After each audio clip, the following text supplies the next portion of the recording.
Good morning, friends. Today we will solve a problem with springs connected in series and a end load of 60 Newton trying to pull the spring here. You can see in the positive x direction. Okay, so the springs will be in tension. Now the problem will be solved using FEM by hand calculations, by using a typical matrix approach and applying minimum potential energy theorem. Look at the problem. What are the things we need to find in this problem is the displacement at the nodes, the strain energy induced, the deflections and the reactions at the supports. Okay, the deflection in the spring, okay, these two springs, the displacements U2, U3, U1, of course U1 is rigidly clamped here, so the displacements are arrested. So you're supposed to find U2, U3, also the deflections of the springs. The difference between U2, U3, U2, U1 gives you the deflections of the spring under the action of load, the 60 Newton, that is a tensile load, and the reaction at the support. What is the reaction at the support to keep the structure in equilibrium? Now the first step in this FEM hand calculation is you need to discretize this. Okay, he has already mentioned 1, 2, 3 at the corresponding points called nodes. Okay, one is at the fixed end, 2 in between the two springs, 3 is near the application of load. This is the way you need to actually mark the nodes. Okay, so what I have done is I have drawn a line element, a line, okay, 1D component. Now I have marked 1, 2, 3 at the ends of the line, 1 corresponding to the fixed end, 2 here between the two springs, between two elements, 3 is at the application of load. And I have marked this as element number 1, spring number 1 of stiffness 12 Newton per mm is element number 1. Spring number 2, okay, of stiffness 8 Newton per mm is marked as 2, element 2. You can see the elements are marked with a number and a circle. You can see 1 and a circle, 2 and a circle. This notation goes a long way in FEM. Okay, when you do hand calculation, that is how you need to differentiate between nodes and elements. Nodes are not circled, they are simply marked numbers. There is no circle here. Elements are circled. Now if you just analogize with a typical mechanical bar member, okay, I can simply analogize this as some kind of bar of Young's modulus E, area L, area A and length L, giving you a typical stiffness. Okay, and second element of the properties E2, A2, L2, the geometric properties A2, L2 and the material property. Obviously the stiffness of these two elements will be different. The value of the stiffness is already given in this problem. You are not supposed to calculate that. So analogizing that as a bar member, suppose it is made of steel, it is made of aluminum. Obviously the stiffness between the two materials and the cross sections will be different, synonymous to the stiffness of the value of the stiffness given for these two springs. And you can see the load is applied at the free end. The load is 60 newtons tensile, so it is a positive load. If it is acting like this, it would have become compressive load. The negative value you would have substituted in the problem going forward. Now what I will do is, I will be writing down the stiffness matrix, general stiffness matrix, EA by L, 1, minus 1, minus 1, 1. Since for one element, that's why I written one element. For one element, there are two nodes. At each node, guys, it is 1 degree of freedom. The size of the stiffness matrix will be 2 into 1. Number of nodes into number of degrees of freedom per each node. Number of degrees of freedom per each node is 1. There is 2 nodes for one element, so it's a 2 cross 2 square root stiffness symmetric matrix. Look at this. Okay, if you call it as K11, K12, K21, K22, then 1 minus 1 minus 1 1. So K12 will be equal to K21. This is just for stiffness matrix. Now this EA by L, he has already given 12. You can look at this. EA by L is 12. Then E1 A1 by L1 is 12. E2 A2 by L2 is 8. You need not calculate separately because these values are absent because it is a spring. Okay. Going forward, if you solve problems on different materials and cross section, this is how you have to compute the stiffness. Else, in this spring problem, the stiffness is already mentioned. So please substitute that value for E1 A1 by L1 and E2 A2 by L2. Now, what I will do is, I will take this matrix, I will substitute for E1 A1 by L1 as 12. Then the remaining matrix will be like this. Then I will bring in 12 inside the matrix. So 12 minus 12 minus 12, 12 if you multiply inside. Now look at this. 1, 2, 1, 2 are the local connectivity of the element. See, if you can see what is the element connectivity, what is the nodes the element is connected to. It is connected to node number 1 and node number 2. I have to write down node 1, 2, 1, 2. It's called local connectivity of the element. Now, similarly, go to K2. In K2, I will get down 8. You can see this value of 8. So, I will get inside 8. 8 minus 8 minus 8, 8. What is the element connectivity here? 2, 3, 2, 3. Look at this. 2, 3. Look at this. 2, 3 is the element connectivity for 2. So, I will mention 2, 3, 2, 3 at the side of the matrix. Okay. So this is how the element is connected. That means, so this will help you to further compute the solution. Now we all know that pi is equal to strain energy plus work done. You know, total potential energy is sum of strain energy plus work done. For a spring, the strain energy is given by half Ku square minus F into U, the potential energy or the work done. Okay, in compressing the spring or in stretching the spring, F into U, because the energy reduces. Okay, the work done due to the force reduces over a period of time. So I bring in minus.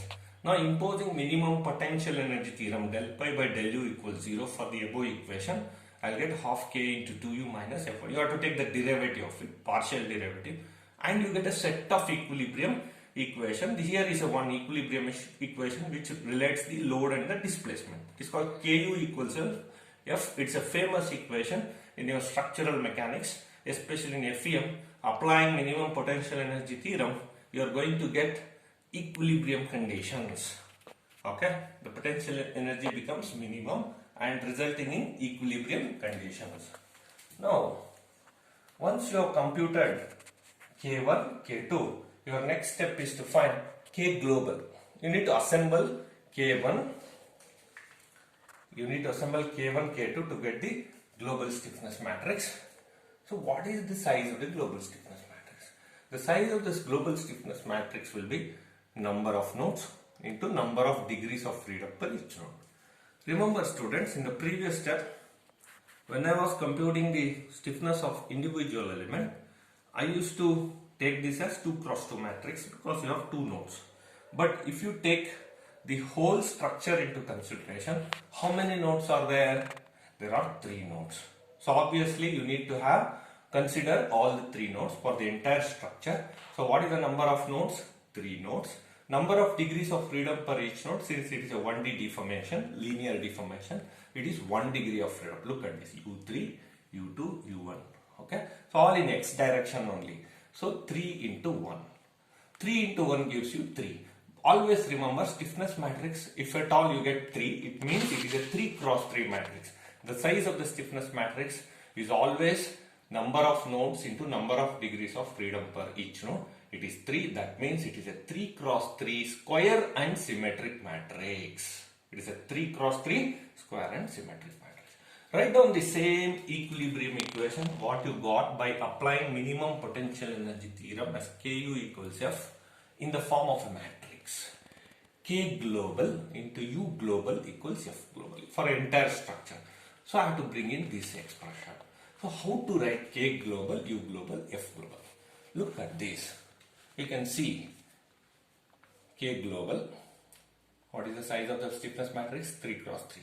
I'll write down a bracket, okay, big bracket, and I'll mark 1, 2, 3, 1, 2, 3, okay, at the beginning. So I have to complete these 6 elements inside it. How do we do it? Now use this element connectivity of the individual stiffness matrix. Look at this. K1, 1, 2, 1, 2, 1 of 1 plus 12, 2 of 1 minus 12, 3 of 1. Look at this. You don't have any 3 of 1. Here, you don't see any 3 of 1. 0. Next, 1 of 2, 1 of 2. 1 of 2 minus 12. 2 of 2. 2 of 2 is 12. 2 of 2 is 8. So I have to add this. Here I will be adding 2 of 2 is 12. 2 of 2 is 8. Since I have two elements, I have to add this 12 plus 8 is 20. This is very, very important. You have few more matrices, you need to properly see the node numbering. 3 of 2. 3 of 2 is minus 8. Look at this. 3 of 2 is minus 8. Next, 1 of 3. If 3 of 1 is 0, 1 of 3 is also 0. There is no 1 of 3. It's a square and symmetric, remember. 2 of 3. 2 of 3 minus 8. 3 of 3. 3 of 3 is 8. So this is complete. So if you take this as a diagonal, you can see this symmetric. This and this are symmetric. You need to fill the stiffness matrix such that you have to cross check the stiffness matrix such that the stiffness matrix is a symmetric matrix. Of course, it's a square matrix of equal rows and columns. Now write down what is U, global displacements U1, U2, all U1, U2, U3, U1, U2, U3. Next, F1, F2, F3 is the global load vector. Okay, F1 is how much? No force, 0. F2, no force, 0. Suppose there is a force here, you need to put the value. If it is tensile, positive. If it is compressive, negative. Compressive means towards negative x direction. Tensile means towards positive x. Look at this. F3 I will put 60 newtons. Node 3 which is plus 60. That is newtons, not kilonewtons. Okay. Now, once you complete this step, apply the boundary conditions. The boundary condition is U1 is 0 because it is fixed. Rigidly fixed. No movements. Every degree of freedom is arrested here. So put U1 equals 0. Very, very. What you will do? You are going to remove the rows and columns corresponding to node number 1. Okay. The first row and first column should be eliminated. This method is also called elimination approach of boundary condition. Handling boundary condition. There is also another method we will discuss going forward. That's called penalty method of handling boundary conditions, especially when multi-point constraints are given. Here it is single point constraint. So it is U1 is 0. So I will be eliminating first row, first column. Then I will be writing down the resultant matrix, stiffness matrix. What is left out? 20 minus 8 minus 8, 8. Look at it. 20 minus 8 minus 8, 8. This is 2, 3, 2, 3, 2, 3, 2, 3. So what is remaining displacements? U2, U3. What is the force remaining? 0, 60. You have to totally, avoid taking the cancelled rows and columns values. That's it. There is nothing to do with this rows and columns. So you need to be very careful also when you cancel the rows and columns. Okay, suppose if you see this end is also fixed, then you should have cancelled U3 also. U3, third column. But it is not the case in this problem. It is only U1 is fixed. So once you get this, use your calculators or elimination, Gaussian elimination approach can also be used. Or you can use two equations, two unknowns problem. Okay, you know how to use your calculator. Go to the mode and take the equations and go to the number of unknowns 2 and then put the coefficients. You will get U2 and U3 as 5 mm and 12.5 mm on solving the matrix. Now how to get the deflection? Deflection is delta 1 for spring number 1. Spring number 1 delta 1. What is stiffness? U1 minus U2 or U2 minus U1. What is U2? U2 is 5. You got from the previous step. What is U2? U2 is 5 millimeters. So U2 is 5 millimeters. So 5 minus what is U1? 0. 5 minus 0 is 5 mm. Difference of it. Okay. Delta 2. U3 minus U2. Delta 2 is U3 minus U2. You got the displacements U3 12.5 and you got the displacement U2 5. So take 12.5 minus 5, 7.5 mm. Have a look into it carefully. So you got delta 1 and delta 2. They are called deflection of the spring. Okay. So you found the deflections. Now you need to find strain energy of this each spring. So what is the strain energy expression? Half K delta square for the deflection. So half K into delta 1 square. K1 is 12. Delta 1 is 5. You get this. U2 is half K2 delta 2 square. What is K2? 8. Delta 2 7.5. You get this 250 mm. 250 Newton mm. So this strain energy is expressed in terms of joules or Newton meters or Newton mm. So the answers are right. Now coming back to the last answer, what is the reaction at the support to keep the body in equilibrium? When you want to compute reaction at the support, you need to use which node? You are focusing on first node. Take the global stiffness matrix. Take the global stiffness matrix. Consider first row only. K11, K12, K13. All of you try to understand. This is called K11, K12, K13. This is K21, K22, K23, K31, K32, K33. Means first row, first column. What do you mean by K11? Element of first row, first column. What is K12? 1, 2 stands for first row, second column. K13, first row, third column. Take this and multiply that by the entire U1, U2, U3 minus F1. F1 is 0. It is Ku minus F gives you reaction. Look at this. Simply you take Ku equals F or Ku minus F equals 0. That is nothing but your reaction at the support. So what is K11? 12. K12 minus 12. K13 is 0. U1 is 0. U2 is 5. U3 is 12.5. So if you substitute 12 into 0 minus 12 into 5, 0 into something. So it is minus 12 into 5. U2 is 5 millimeters. Minus 12 into 5 gives you minus 60 newtons. Look at this.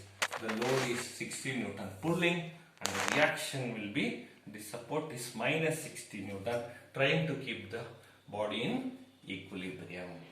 Okay. We'll try to understand similar problems going forward, and the analogy of the spring problem with the bar problem is very, very important to understand further FEM problems by hand calculations in 1D bar, truss and beams also. Okay. Thank you very much.